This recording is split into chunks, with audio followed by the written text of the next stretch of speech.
Hello, here we are again for looking at 1 Peter chapter 3. I hope that you're enjoying our journey together so far and learning more about how God calls us to live holy and set apart lives that bring His kingdom on earth. We'll start again by looking at the themes from this chapter. I picked up on 2, family living and suffering. Peter again speaks to his readers about suffering, the suffering of Christ, and being aware that when we become Christians, we do not accept to live an easy or pain-free life. Rather, we receive the privilege to share with Jesus in His sufferings. Suffering becomes an opportunity for us to meet evil and cursing with good and blessing.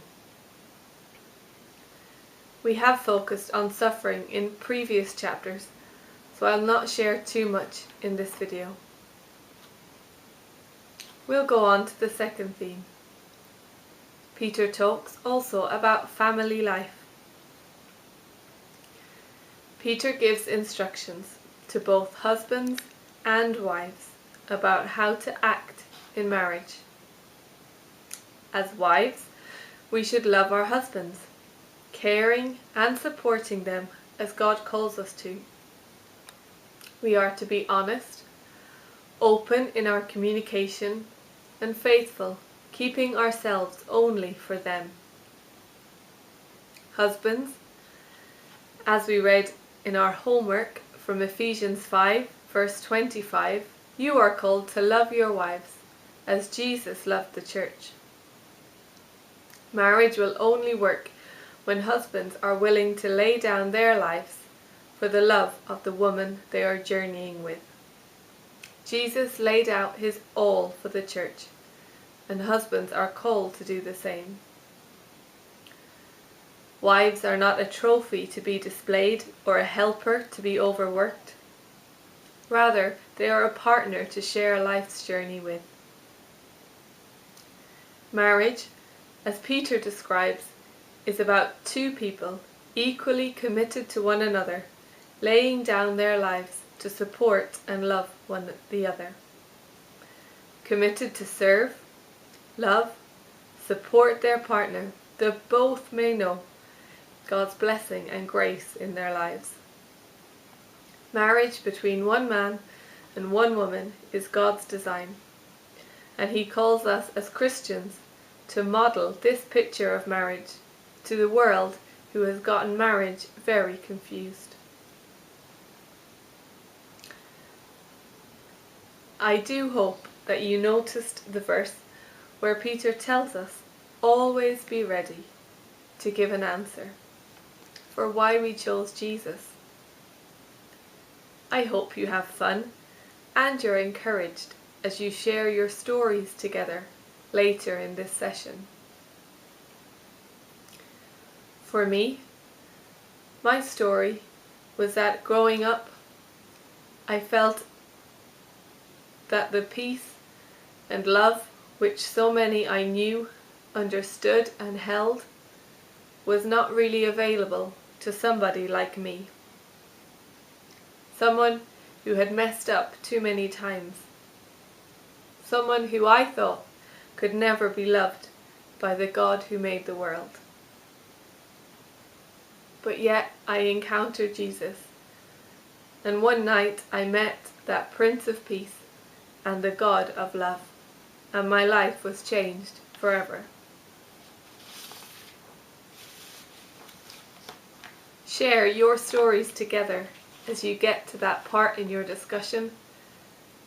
Be open with one another, as it is through our testimonies and our stories that we can be encouraged, but also that we will draw other people to our God of love. In verse 19 and 20, there is a strange sentence where Peter talks about Jesus returning to the imprisoned spirit. it is important to address verses like these that seem strange at first. There is lots of confusion about this verse, what it really means. We can say that the original readers most likely understood what Peter meant, even if we do not. I will give you two of the options that many Bible scholars say are the most likely and trustworthy explanations for this verse. The first is that after his death on the cross, Jesus descended into hell and preached to those who lived long before his life, sharing with them the gospel and the fulfilled promise that a Saviour would come, and that Saviour was him. The second is that the reference to imprisoned spirits refers really to fallen angels. In Jude, verse 6, the fallen angels are said to be kept in darkness or kept imprisoned until the day of judgment. Many believe that Jesus descended into that place of darkness where the fallen angels were to reveal his full authority that they had chosen to reject. This view is strengthened by the chapter's ending that Jesus rose, alive, seated in heaven at God's right hand with all the angels, those who chose to believe and to follow him, and that all other powers and authorities are in submission to him. Verses like these that are difficult to understand should not cause us to ignore them or to pass quickly by. Spend time in your discussion group talking over the two options that I've mentioned in this video. Use them to help you understand what you believe by this verse. We may not know 100% Peter's meaning, but it's good to study them. I want to end by drawing our focus to verse 16. Peter tells each one of us to keep a clear conscience. This refers to living holy lives, those which Pastor Josh spoke about in an earlier session. Lives set apart, different from the world we live in. All that we do as Christians should be done in the love and compassion of Jesus. Our actions should be pleasing to him, and our conscience be kept clear, set apart to do what he asks us to do. So God bless you this week as you go out into your communities, to your friends and your workplaces, ready to give an answer for your faith, keeping a clear conscience and meeting each moment with good and blessing. Bye.